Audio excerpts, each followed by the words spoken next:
నమస్కారం శ్రీధర్ సార్. నమస్తే అండి. గవర్నమెంట్ జాబ్‌కి జనరల్‌గా ఎన్ని అటెంప్ట్స్ చేయాల్సినటువంటి అవసరం ఉంటుందంటారు? అంటే ఎన్ని సార్లు ట్రై చేస్తే బావుంటుంది? దానికేమన్నా లిమిట్ అట్లా ఏమైనా ఉంటుందా? ఎలా ప్రాసెస్ అసలు? యాక్చువల్‌గానండి, ఏ జాబ్ కావాలన్నా, రైల్వే ఎగ్జామ్ కావాలన్నా, ఎస్ఎస్సి కావాలన్నా, బ్యాంక్ ఎగ్జామ్ అయినా సరే, ఫస్ట్ ప్రిపరేషన్ అంటే సబ్జెక్ట్ ప్రిపరేషన్ అండి. దాంట్లో ఎన్ని సబ్జెక్టులు ఉన్నాయి, ఆ సబ్జెక్టుల్లో ఏమేమి చాప్టర్లు ఉన్నాయి, ఇవన్నీ తెలుసుకొని ఆ సబ్జెక్ట్ మొత్తం ప్రిపేర్ అవటానికి బ్యాంక్ ఎగ్జామ్స్ అయితే ఒక 4 months పడుతుందండి. రైల్వే ఎస్ఎస్సీలు అయితే జనరల్ స్టడీస్ కూడా ఉంటాయి కాబట్టి ఒక 6 months టైం పడుతుందండి. ఇది మినిమం టైం ప్రిపరేషన్కి, అంటే సబ్జెక్ట్ తెలుసుకోవటానికి. ఈ సబ్జెక్ట్ మన ప్రిపరేషన్ ఒక 80% ఆ రేంజ్లోకి వచ్చిన తర్వాత మనం ఏ ఎగ్జామ్ అయితే రాద్దాం అనుకుంటున్నామో దాన్ని టార్గెట్గా పెట్టుకొని దాని గురించి కొంత స్టడీ చేసి, అంటే స్టడీ చేయటం అంటే for example SBI clerk exam వస్తుంది నెక్స్ట్ అని తెలిసింది అనుకోండి, దానికి కట్ ఆఫ్ మార్కులు ఎట్లా ఉన్నాయి అంటే గోల్లెస్గా కాకుండా ప్రతి సబ్జెక్ట్కి ఇదిగో ఈ సబ్జెక్ట్లో నేను అప్లై చేద్దాం అనుకుంటున్న స్టేట్లో ఇంత కట్ ఆఫ్ మార్క్ ఉంది అంటే nobody is looking at cut offs అండి. ప్రిపేర్ అయ్యే టైంలోనే కట్ ఆఫ్ మార్కులు దృష్టిలో పెట్టుకొని ప్రిపేర్ అవ్వాలి. ఇదిగో ఇన్ని ఉన్నాయి, ఎగ్జామ్ రాస్తే నాకు ఎన్ని వచ్చినాయి, ఎన్ని తగ్గినాయి, ఏ చాప్టర్లో బిట్టు తప్పు అవుతుంది, ఇలా కరెక్షన్ చేసుకోవటానికి ఒక 3 months పడుతుందండి. కరెక్ట్గా 7 to 9 months స్పాన్లో ఉద్యోగం కొట్టేసుకొని వెళ్ళిపోయేవాళ్ళు మన దగ్గర ఎవ్రీ ఇయర్ వస్తున్నటువంటి 4,000 జాబ్స్లో 15% ఉంటున్నారండి. 15% అంటే రౌండ్ అబౌట్ 600 to 700 ఉంటున్నారండి.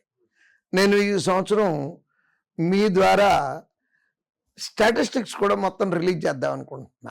అంటే ఒక్క సంవత్సరంలో ఉద్యోగం నాకు వచ్చిన 4,000 ఉద్యోగాల్లో నుంచి ఒక సంవత్సరంలో ఎంతమందికి ఉద్యోగాలు వచ్చినాయి, 2 సంవత్సరాలకి ఎంతమంది వచ్చినాయి, 3 years ప్రిపేర్ అయినడికి ఎంత వచ్చినాయి, స్టాటిస్టిక్స్తో సహా చూపించాలనుకుంటున్నానండి. కారణం ఏంటంటే పిల్లలు పిచ్చి గీతలు గీసుకుంటున్నారండి బ్రెయిన్లో. కాంపిటేటివ్ ఎగ్జామ్ అంటే 2-3 ఏళ్ళు చదువుకోవాలంట, అవసరం లేదండి. మీరు యాక్చువల్గా మొన్న వచ్చిన IBPS PO చూస్తే చిన్న పిల్లలండి, 21 సంవత్సరాలు బీటెక్ 25 పాస్ అవుట్స్ అండి.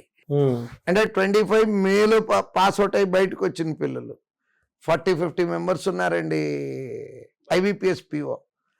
ఒక్కసారి ఫీల్ అయితే ప్రతి పిల్లోడు ఏం ఫీల్ అవ్వాలి, 21 సంవత్సరాల ఏజ్లో ₹1,00,000 జీతం, రౌండ్ అబౌట్ lakh, కొంచెం తక్కువ వస్తుంది. అంటే మరి lakh అని ఎందుకు అంటున్నారండి అంటారేమో. 5 అంకెల నెంబర్ కన్నా 6 అంకెల నెంబర్ ఇంట్రెస్టింగ్గా ఉంటుందండి. 99,999 కన్నా 1,00,000 అనేది అట్రాక్టివ్గా కనపడుతుందండి. ఒక్కసారి ఇమాజిన్ చేయండి, ప్రతి నెల లాస్ట్ వర్కింగ్ డే నాడు మీకు మెసేజ్ వచ్చి ఆ మెసేజ్లో ₹1,00,000 21 సంవత్సరాల ఏజ్లో, అది ఫీల్ అయితే ఆ సీరియస్నెస్ వచ్చి పిల్లలు చదువుకుంటారండి. దీనికి నిజంగా చెప్పాలంటే 3 ఏళ్ళు 4 ఏళ్ళు 5 ఏళ్ళు అవసరం లేదు.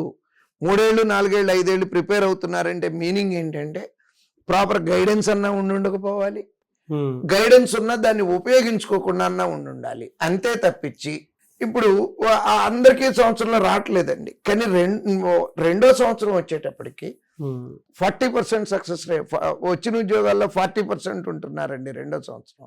అంటే అక్కడ జరిగింది ఏంటంటే కరెక్ట్గా చెప్పాలంటే ఆ డిగ్రీ అయిపోయి బయటకు వచ్చినప్పుడు పిల్లతనం ఉంటుందండి. దాన్ని స్టైల్గా చెప్పుకోవాలంటే చైల్డిష్ మెంటాలిటీ అంటాము. కొంచెం నాటు భాషలో అంటే నేను మాట్లాడే భాషలో చెప్పాలంటే పిల్లతనం అంటామండి. ఆ పిల్లతనం పోవటానికి కొంచెం టైం బట్టి పట్టినోడు 2వ సంవత్సరం దాకా ఉంటాడండి. అలా కాకుండా కొంచెం మెచ్యూరిటీతో కనుక వచ్చి ఉంటే ఫస్ట్ ఇయర్లో వెళ్ళిపోతారండి. సంవత్సరం ఎక్కువ అండి, 1 year ఎక్కువ అండి. సో 2 ఏళ్ళు అక్కడికి కూడా అవ్వట్లేదు అంటే మార్చుకోవాలండి, మైండ్ సెట్ మార్చుకోవాలండి, పిల్లడు మైండ్ సెట్ మార్చుకోవాలి. ఇది కనుక అంటే 7 ఏళ్ళు 8 ఏళ్ళు 9 ఏళ్ళు నిజంగా చెప్తున్నాను అవసరం లేదు. అంత టైం పడుతుంది అంటే ఎఫర్ట్లో ల్యాప్స్ ఉంది, you are not travelling in the right path. దారి సరి చేసుకోవాలి, ముళ్ళదారిలో వెళ్తున్నారు, దారి సరి చేసుకుంటే ఇమీడియట్గా ఉద్యోగం వస్తుంది. సార్ అంటే ఈ మైండ్ సెట్ని ఎక్కడ మార్చాల్సినటువంటి అవసరం ఉంది సార్? అంటే లాంగ్ రన్ ఇప్పుడు ఆన్ అన్ యావరేజ్ ఎస్, అది ఏంటంటే ఇయర్స్కి వచ్చేసారని అంటేనే ఇంక ఎక్కడో కాదండి, ఆ మైండ్ సెట్ ఎలా మారాలి అంటే అంతా నాకు వచ్చు అని కాకుండా ఒకే ఒక్క మార్పు అండి.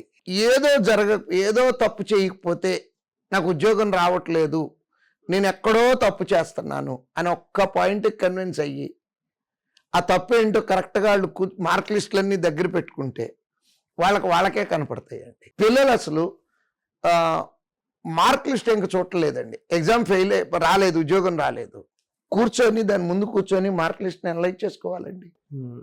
ఎలా అనలైజ్ చేయాలి? దాంట్లో స్ట్రెంగ్త్లు కనపడతాయండి, వాళ్ళు వీక్నెస్లు కనపడతాయండి. స్ట్రెంగ్త్ని ఇంకా స్ట్రెంగ్తన్ చేసుకోవాలి, వీక్నెస్ స్ట్రెంగ్త్ అవ్వదండి. వీక్నెస్ని కొంచెం పెంచుకోవచ్చు. కానీ ఇప్పుడు 35 మార్కులకి 30 మార్కులు వచ్చే దాంట్లో ఇంకో 2 మార్కులు పెంచుకోవచ్చు అండి. 5 మార్కులు వచ్చి కట్ ఆఫ్ కవరకే వస్తున్నట్లో నాకు 35 రావాలంటే తపస్సు చేయాల్సి వస్తుందండి. ఈ ఎగ్జామ్కి తపస్సులు ఏం అవసరం లేదండి, ఎక్కడొచ్చినా ఓకే. సెక్షన్ క్లియర్ అయిపోయిన తర్వాత టోటల్ ఏ సెక్షన్లో ఎక్కువ వచ్చినా కూడా సరిపోతుందండి. సో ఫస్ట్ జరగాల్సింది మళ్ళీ చెప్తున్నాను, ఆ మైండ్ కరెక్షన్కి యాక్సెప్టెన్స్. అంటే ఇదిగో నేను ఇక్కడ తప్పు చేయటం వలన నాకు ఉద్యోగం రావట్లేదని ముందు మన మనసుకి మనం చెప్పుకొని కన్విన్స్ అయితే కనుక డెఫినెట్గా 1 సంవత్సరంలో మళ్ళీ ఉద్యోగం తెచ్చుకోవచ్చు అండి వాళ్ళు. Thank you sir, thank you so much అండి. Thank you. చూసారు కదండి వీడియో. ఈ వీడియోపై మీ అభిప్రాయం కమెంట్ బాక్స్లో పోస్ట్ చేయండి. ముఖ్యంగా మీరు కనుక శ్రీధర్ సార్ దగ్గర నుంచి మీకుండేటువంటి డౌట్స్ ఏవైతే ఉన్నాయో వాటిని అన్నింటినీ వీడియో రూపంలో కనుక మీరు చూడాలి అనుకున్నటువంటి వాళ్ళు, అంటే ఈ సిరీస్లో భాగంగానే చూడాలి అనుకున్నటువంటి వాళ్ళు కింద కామెంట్ బాక్స్లో మీ ఒపీనియన్ ఏదున్నా సరే షేర్ చేయండి. దానివల్ల ఏంటంటే మీకుండేటువంటి డౌట్స్, అంటే ప్రతి స్టూడెంట్కి ఉంటుంది, కాంపిటేటివ్ ప్రిపేర్ అయిన ప్రతి స్టూడెంట్కి ఆ ఆలోచన అనేది ఖచ్చితంగా ఉంటుంది. దాన్ని ఎలా ఓవర్కమ్ చేయాలనేది వీడియో రూపంలో, సొల్యూషన్స్ రూపంలో మీరు చూడడానికి అవకాశం ఉంటుంది. కాబట్టి ఎవరున్నా సరే కింద కామెంట్ బాక్స్లో మాత్రం పోస్ట్ చేయండి. అండ్ శ్రీధర్ సీసీలో కనుక జాయిన్ అవ్వాలి అనుకుంటే మాత్రం స్క్రీన్ మీద మీకు కాంటాక్ట్ నెంబర్ కనిపిస్తుంది కదా, దానికి మీరు కాల్ ఆర్ మెసేజ్ వాట్సాప్ చేసినా సరే వెంటనే ఎన్రోల్ చేసుకోండి. ఈవెన్ పేరెంట్స్ అయినా సరే ఒక్కసారి మీరు విజిట్ చేయండి శ్రీధర్ సీసీ. ఇక్కడ టీచింగ్ కానీ, ఫ్యాకల్టీ కానీ అండ్ టెక్నికల్గా చూసుకున్నా కూడా చాలామంది రెగ్యులర్గా మాక్ టెస్ట్లు అవి కండక్ట్ చేస్తూ ఉంటారు కదా, అవి రాస్తూ ఉంటారు. ఆ ప్యాటర్న్ కూడా ఏ విధంగా ఉందో చూసి దాన్ని బట్టి మీరు జాయిన్ అవ్వచ్చు. అంటే ఎక్కడా లేని విధంగా మన ఇండియాలోనే 2 తెలుగు రాష్ట్రాల్లోనే ఒక శ్రీధర్ సీసీలోనే ఉండేటువంటి ఫెసిలిటీస్ ప్రతి స్టూడెంట్కి గవర్నమెంట్ జాబ్ క్రాక్ చేయడానికి అవకాశం ఉండేలాగా ఉంది. ఎవరైనా సరే ఎన్రోల్ చేసుకోవాలనుకుంటే మాత్రం స్క్రీన్ మీద కనిపిస్తున్న నెంబర్ సంప్రదించండి. ఈ వీడియో లైక్ చేయండి, షేర్ మాత్రం తప్పకుండా చేయండి. ఇలాంటి మరిన్ని వీడియోస్ కోసం మా ఛానల్ ఫాలో అవ్వండి. Thank you.